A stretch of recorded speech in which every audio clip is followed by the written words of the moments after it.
Saddam Gondal ગેંગે ગેરકાયદેસર કબજે કરેલો 3.5 કરોડનો બંગલો આખરે માલિકને પરત કરાયો। શહેરની કુખ્યાત સદામ ગોંડલ ગેંગ સામે ગુજસીટોક હેઠળ ગુનો દાખલ થતા ગુંડાઓ બેફૂટ પર આવી ગયા।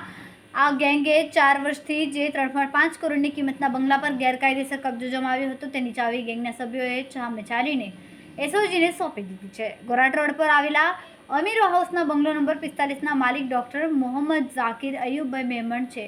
4 વર્ષ પહેલાં ગેંગના મુખ્ય લીડર ઇમ્તિયાઝે અને તેમના સાગરીતોએ આ બંગલા પર ગેરકાયદેસર રીતે કબજો જમાવી લીધો। ગેંગના આતંકના કારણે ડોક્ટર અને તેમનો પરિવાર પોતાના જ ઘરમાં પ્રવેશ કરી શકતા ન હતા।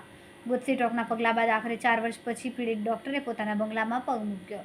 બંગલાની ચાવી પોલીસ કમિશનર અનુપમસિંહ ગેહલોત દ્વારા પીડિત ડોક્ટરને સત્તાવાર રીતે સોંપવામાં આવી। પોતાના ઘરે પરત ફરતા મેમણ દંપતીએ સુરત પોલીસનો આભાર વ્યક્ત કર્યો અને ડીસીપી નકુમ તેમજ પીઆઈ સોનાર અને પોતાના હાથે મીઠાઈ ખવડાવીને મોઢું મીઠું કરાવ્યું।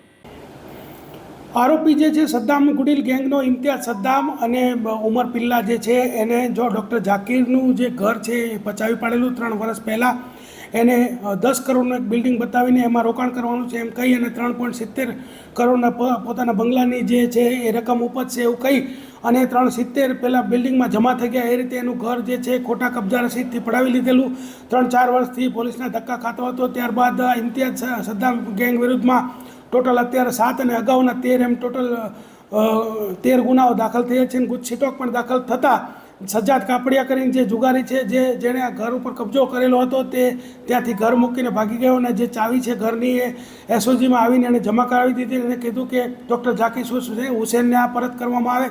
ત્યારબાદ માનનીય પોલીસ કમિશનર શ્રીના હસ્તે આ ડૉક્ટર ઝાકીર હુસેનને જે છે પોતાના ઘરની ચાવી સુપ્રત કરવામાં આવી છે।